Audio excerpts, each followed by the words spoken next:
So first, no, this is M3D float wheel app. When I open this, I need connect the device. So choose to connect the device Wi-Fi. So I need to find the Wi-Fi name with 3D. You see, this is the fan's Wi-Fi.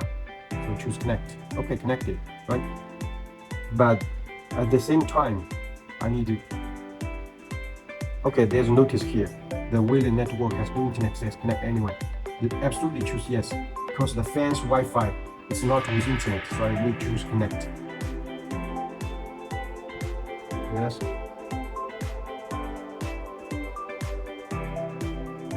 And right now there's no information. Okay, I need to shut down the app completely, and then restart the. You see, everything's back.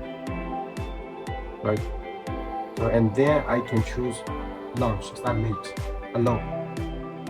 See, I can choose any picture and send to the screen.